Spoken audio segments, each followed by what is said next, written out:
Baik ya. Ya. Pak Atta, ininya udah di-on-kan belum? Speakernya? Sudah.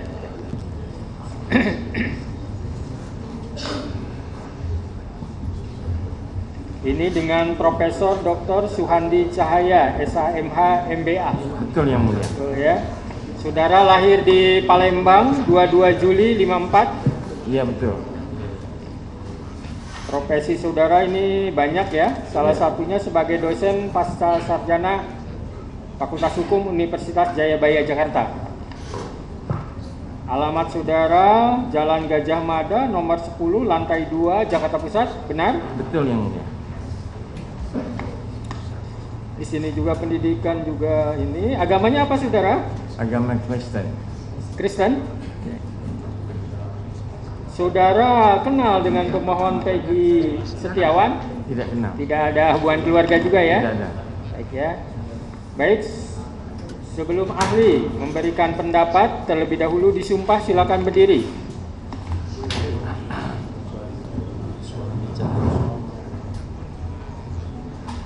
Oh iya Pak.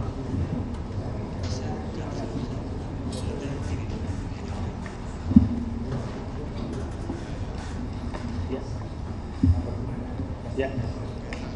Demi Tuhan saya berjanji. Demi Tuhan saya berjanji. Sebagai ahli. Dalam perkara ini. Akan memberikan. Pendapat. Soal-soal. Yang dikemukakan. Menurut ilmu pengetahuan saya. Dengan sebaik-baiknya. Dan sebenar-benarnya. Silakan duduk kembali ahli.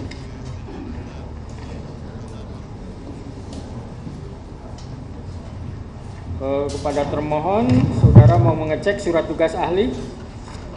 Kalau mau mengecek silakan.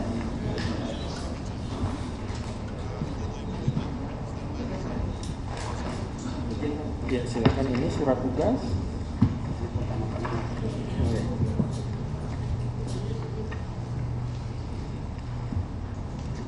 Ini juga ada kurikulum. Bisa diambil juga, ini salah satunya juga ada di kami. Ya, ada juga sama ya. Oke. Ya.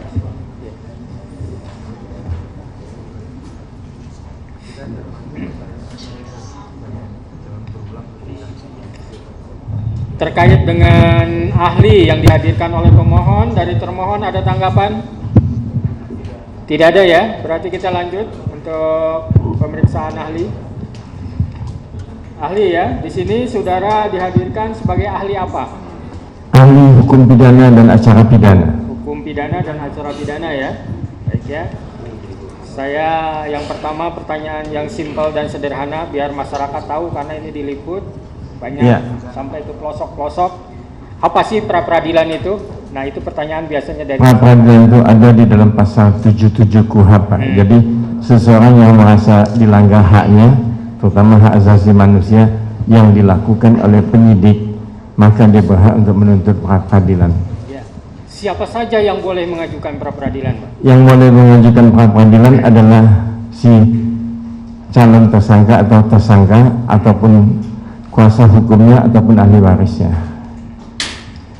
Ruang lingkup pra-peradilan itu terkait apa aja Pak dari pasal tersebut? Jadi ruang lingkup pra-peradilan itu sebagaimana pasal 77 ya. Karena salah penangkapan, salah penahanan ataupun salah penyitaan dan ada perkembangan yang namanya the living law, maka ada penetapan salah menetapkan sebagai tersangka. Itu yang terakhir. Ada perluasan tidak sekarang objek pra-peradilan itu? Ya, ada perluasan, termasuk rehabilitasi juga di sana. Dari putusan MK itu? Dari putusan MK nomor 21.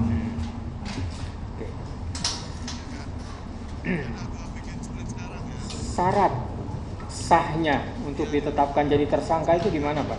Jadi syarat sahnya untuk ditetapkan sebagai tersangka minimum dalam penyidikan itu ada 2 alat bukti. Iya. Dan ada juga perkap dari Kapolri nomor 6 tahun 2019 itu yang banyak dipegang oleh penyidik. 2 alat bukti itu? Iya. Hanya ditinjau dari segi kuantitas atau juga kualitas? Kualitas dan kuantitas yang mulia. Dua-duanya. Ya. Hakim pra-peradilan sejauh mana menilai kualitas dari alat bukti tersebut? Kualitas dari alat bukti tersebut yang betul-betul punya connect dengan apa yang telah dilakukan oleh tersangka dan pemeriksaan yang dilakukan oleh penyidik.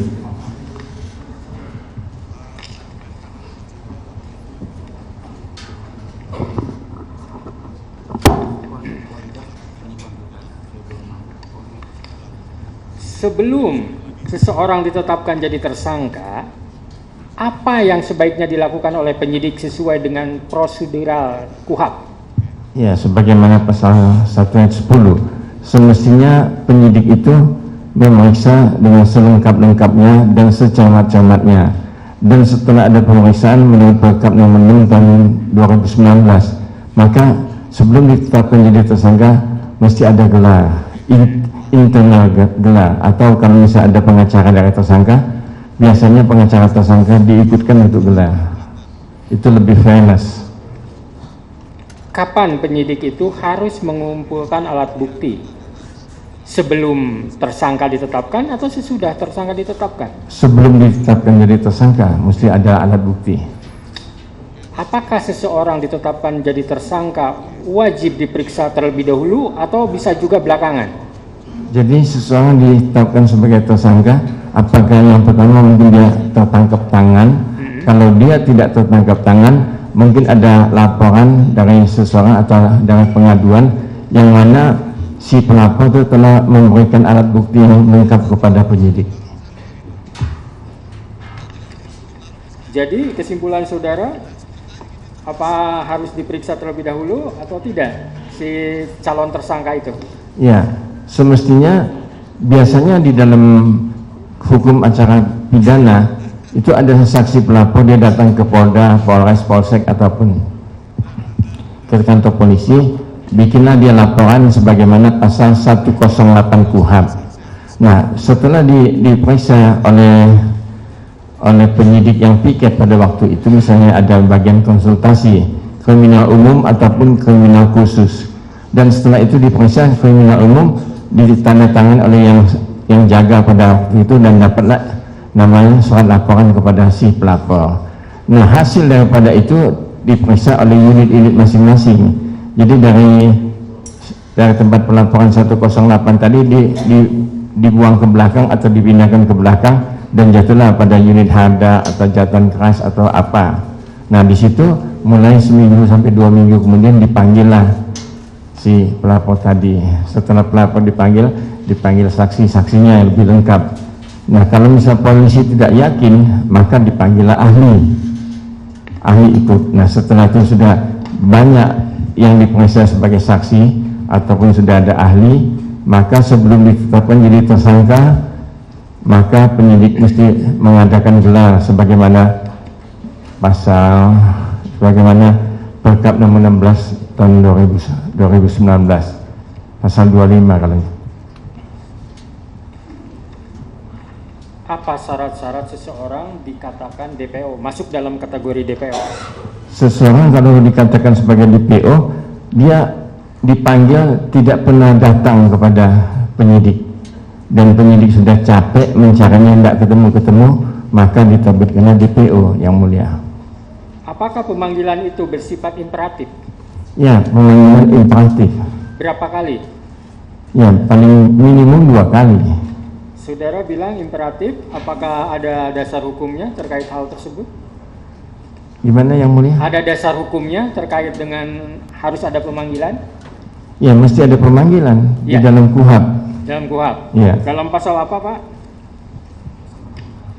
Lupa saya. Lupa ya, mengenai pasalnya. Yang jelas menurut saudara harus ada pemanggilan. Ya. 2 kali minimal. Ya. 2 kali minimal. Setelah itu? Kalau tidak ada dipanggil tidak datang, itu kan kewenangan daripada penyidik, dia bisa menjemput si tersangka atau saksi ataupun apa juga. Oke. Sekarang dalam pra peradilan ya, ada berapa macam putusan yang bisa dijatuhkan oleh hakim? Yang bisa dijatuhkan oleh hakim tuh masalah penetapan sebagai tersangka, salah penahanan, salah penangkapan, dan salah penyitaan. secara ininya apa? Putusannya jenisnya misalnya, apakah putusan dikabulkan, ditolak, atau ada yang lain lagi? Putusan dikabulkan, ditolak, atau tidak dapat diterima. Ada 3. Ya. Ditolak, dikabulkan, tidak dapat diterima. Kalau dikabulkan dan ditolak udah jelas lah ya. Ya. Nah, sekarang yang tidak dapat diterima itu apa? Kalau Kriterianya. tidak dapat diterima itu materi yang diajukan oleh pemohon tuh tidak connect dengan pasal-pasal di dalam pasal 77 sampai pasal 85 KUHP. Tidak connect. Atau sesuatu permohonan atau gugatan yang kabur bisa juga jadi alasan. Iya, bisa permohonannya obscurable gitu. Nah, terkait obscurable dari permohonan pra peradilan, apa sih obscurable dalam permohonan pra peradilan? Jadi misalnya obscurable dalam permohonan pra peradilan, umpamanya bahwa salah penangkapan, salah orangnya, atau misalnya salah penyitaan karena waktu penyitaan penyidik tidak ada izin pengadilan, atau salah subjek hukum yang mau ditangkap atau yang mau ditempatkan jadi tersangka tuh orangnya tidak betul, umpamanya kasus Sengkon dan Kata yang pernah dulu almarhum. Kalau dalam permohonan pra peradilan mencampur adukan antara materi pra peradilan dengan materi pokok perkara, apakah itu juga disebut dengan obscurable? Ya. Menurut ahli? Ya betul. Menurut ahli ya seperti itu ya. Terkait dengan masalah pelaku atau bukan pelaku, apakah menjadi ranah dari hakim pra peradilan? Bukan. Bukan. Terkait dengan bersalah atau tidak bersalah, apakah masuk dalam ranah pengadilan pra peradilan? Bukan. Terkait dengan error in persona, apakah termasuk wewenang dari hakim pra peradilan? Bukan. Bukan.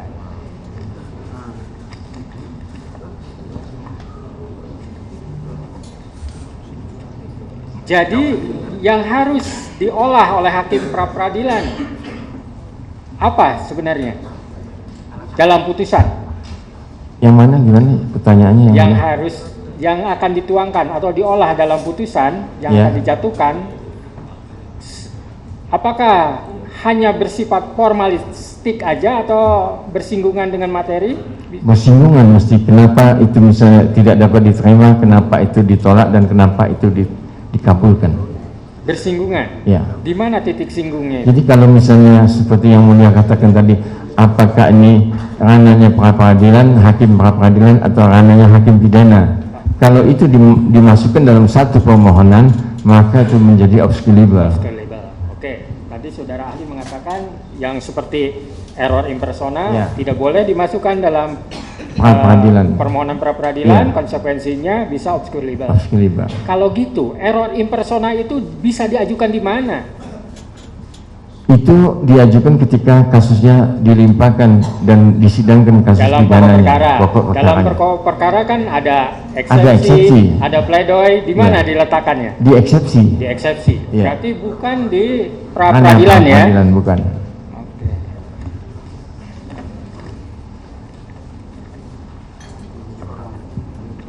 Silakan dari pemohon untuk mengajukan pertanyaan. Enggak. Silakan, enggak.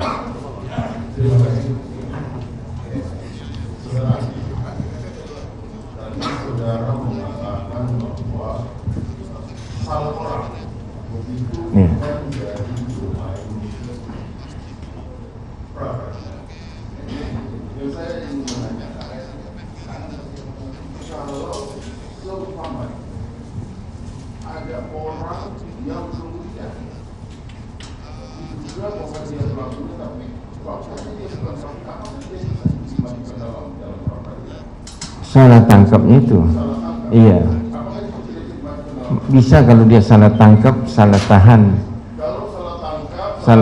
salah sita, salah menetapkan sebagai tersangka. Bisa. Sebentar. Kita biar lurus dulu, biar jelas ya. Tadi salah tangkap. Sejauh mana hakim pra peradilan bisa mengatakan bahwa si A itu bukan pelakunya, bisa salah tangkap? Coba Pak. Coba diulangin yang mulia. Tadi ada istilah salah tangkap Ya. bisa masuk ke Ya. area wilayahnya hakim pra peradilan. Ya, Bagaimana bisa hakim pra peradilan itu mempertimbangkan, membuktikan dalam putusannya bahwa si A itu bukan pelakunya? ya kalau misalnya itu tertangkap tangan, itu kan bisa langsung. Misalnya itu bukan dia yang melakukannya, itu salah tangkap. Apakah itu nanti tidak bersinggungan sama pokok perkara?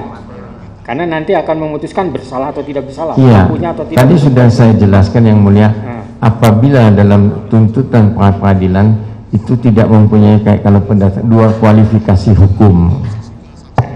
Dua, jadi kalau dia misalnya masalah ini memang ranah peradilan sebagaimana pasal 77 sampai 85 KUHP, dan kalau misalnya bukan itu yang masuk dalam ranah hakim, jadi kasus pokoknya itu digabungkan, maka itu tidak bisa. Jadi kesimpulan ahli gimana terkait dengan salah tangkap? Ya kalau dia cuma salah tangkap, nggak ngomong yang lain-lain, saya rasa itu masuk ranah pra peradilan. Pra peradilan. Iya. Maksudnya apa buktinya untuk membuktikan bahwa salah tangkap? Harusnya si B, bukan si A. Gimana coba? Apakah itu tidak masuk ke pembuktian? Membuktikan bahwa nanti akan terkait dengan unsur barang siapa? Ya kalau itu penyidiknya salah tangkap, mestinya kuasa hukum atau keluarga itu ngasih tahu Pak, bahwa itu bukannya, kasus ini bukan si A yang melakukannya. Kenapa si A-nya ditangkap? Nah itu kan masuk ke pembuktian maksudnya Pak. Ya tapi belum sidang pokoknya belum mulai yang mulia. Nah, misalnya di saya kata ini misalnya ini bukan si A pelakunya tapi si B. Nah untuk meyakinkan saya bahwa pelakunya si B gimana? Nah itu kan saya bilang dengan letter aja, dengan surat yang mulia. Jadi pemohon atau kuasanya tulis surat kepada penyidik, Pak, Bapak salah tangkap Pak, yang melakukan ini bukan si A. Nah ini saksinya dengan lengkap diajukan saksi-saksi, boleh di BAP saksi-saksinya bahwa itu bukan dia. Nah terkait dengan saksi-saksi itu, apakah itu tidak masuk ke pokok perkara Pak? Bukan formalitas. Sementara hakim itu hanya formalitas. Hakim Ya pra itu peradilan. belum sidang yang mulia. Belum sidang? Iya. Ini lagi berbicara tentang sidang Pak? Ya belum sidang. Jadi waktu itu, jadi si yang merasa keluarganya ditangkap atau kuasa hukumnya, dia ajukan objection kepada polisinya, kepada penyidik. Oke, sekarang taruhlah masuk ke persidangan seperti yang Iya. perkara ini kan. Nah, gimana mensikapinya? Kalau Untuk misalnya membuktikannya. sudah masuk dalam persidangan, itu permohonan tadi tidak bisa punya dua kualifikasi hukum yang mulia. Jadi kalau misalnya dia salah tangkap aja yang diproses. Kalau dia salah tahan aja permohonannya. Atau kalau dia salah sita atau salah sebagai penetapan tersangka, 1 poin, nggak bisa 2 poin atau 3 poin diborong sekaligus. Jadi salah tangkap kesimpulan saudara gimana? Pra peradilan atau pokok perkara? Jadi kalau misalnya ketahuan salah tangkap itu, kan pembuktinya mestinya di dalam pokok perkara itu sudah diperiksa saksi-saksi segalanya, ketahuan bahwa penyidik itu salah tangkap. Tapi kalau awal misalnya salah tangkap masuk dalam pra peradilan, nanti kan obscurable itu yang mulia. Gitu ya pendapat ahli, kalau dimasukkan ke pra peradilan malah obscurable karena seyogianya harus melalui pokok perkara. Ya. Atau setidaknya sebelum digelar Sebelum perkara digelar. sudah ada komplain gitu Ya, sudah ada objection, Tapi itu ada di luar- komplain kepada di penyidik. luar sarana dari persidangan. Ya, di luar itu. Oke, silakan lanjutkan. Saudara, yang saya ingin menanyakan bahwa berdasarkan putusan mahkamah konstitusi telah dibuatkan perluasan seperti saudara tadi menyampaikan. Ya. Penetapan tersangka.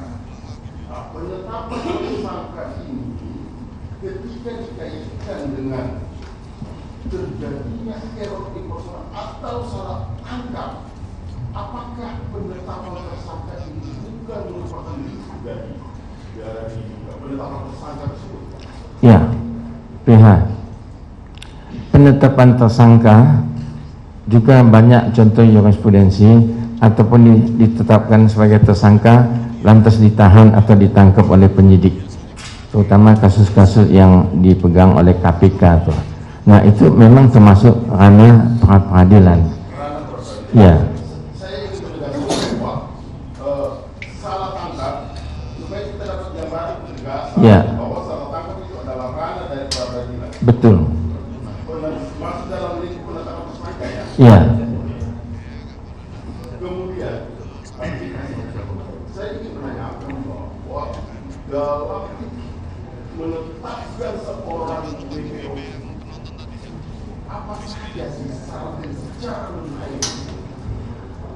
Jadi kalau untuk menetapkan seseorang sebagai DPO, yang ditetapkan sebagai DPO itu mesti dipanggil dulu, ada surat panggilannya. Iya. Iya. Saya bertanyakan, boleh nggak seumpama ada seseorang ditetapkan sebagai DPO, katakanlah dia ditetapkan sebagai DPO 2010. Ya. Tapi dia tidak pernah ditetapkan sebagai tersangka di 2010. Tapi dia ditetapkan tersangka itu di 2015. Dan tidak pernah disampaikan kepada yang bersangkutan bahwa dia adalah DPO atau juga dia tersangka. Dia juga tidak pernah menerima surat panggilan. Apakah penetapan dengan cara-cara penyidikan seperti ini bisa dilegalkan oleh hukum? Tidak bisa dilegalkan oleh hukum. Kenapa? Panggilan sebagai tersangka itu sudah satu imperatif, mesti dipatuhi oleh penyidik. Apalagi misalnya kalau penyidik misalnya main kayu, tinggalkan aja dengan kelurahan kayak pengadilan juga, sudah kewajiban titip di kelurahan aja, dan itu salah. Sama kayak kalau misalnya dalam gugatan cerai itu nggak datang main kayu penggugatnya, panggil nggak tahu lagi di mana alamat pihak tergugat, itu ya sama. Oke, saya ingin sedikit masuk pada apakah boleh ketika seorang polisi atau seorang penyidik datang ke rumah seseorang, Pemohon mic-nya didekatkan. apakah boleh secara hukum atau secara moral seseorang penyidik atau pihak kepolisian datang ke rumah seseorang yang kemudian melakukan penyitaan dengan penyitaan terhadap barang bergerak, kemudian tidak ada suratnya atau tidak pernah ada surat terhadap barang penyitaan tersebut, apakah itu boleh? Tidak boleh pihak. Tidak boleh. Iya, karena penyitaan yang dilakukan oleh penyidik itu ada dua macam. Pertama, dia mesti ada izin sita dari pengadilan. Kalau dia sudah menyita, itu dalam waktu 3 hari, dia mesti ada persetujuan sita dari pengadilan juga. Jadi itu dalam 3 hari dia berkewajiban melakukan sita. Saya mau kasih contoh lagi kepada Bukan melakukan sita, ya. Jadi kalau dia sudah nyita, kalau sebelum nyita dia mesti dapat izin dari pengadilan. dari pengadilan. Kalau dia tidak bawa izin dari pengadilan, dia bisa nyita langsung karena takut hilang atau apanya benda-benda itu, maka setelah dia nyita, dia mesti ada setelah 3 hari mesti ada persetujuan dari pengadilan. Persetujuan dari pengadilan. Ya, kalau ini tidak ada dua-duanya, ya penyidiknya salah. Oke. Apakah waktu 3 hari tersebut itu diatur dalam undang-undang? Ada dalam KUHP. Ada dalam Ya.